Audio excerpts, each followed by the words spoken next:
We are looking at how to pronounce this word that has a bit of a perhaps a confusing spelling.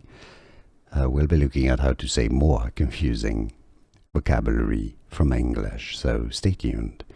So let's break down the pronunciation. You'll see that it's actually easy. You could phonetically spell it this way and pronounce it as whose. So you have an H sound, h, and a long oo sound, whose, and a Z or a Z sound, a Z sound at the end. Whose is how you want to pronounce it. And now you know. Did you get this? Let me know in the comments. Like this video if you found it useful. Appreciate the support. More videos for you here to learn more correct pronunciations. See you there. Thanks for watching.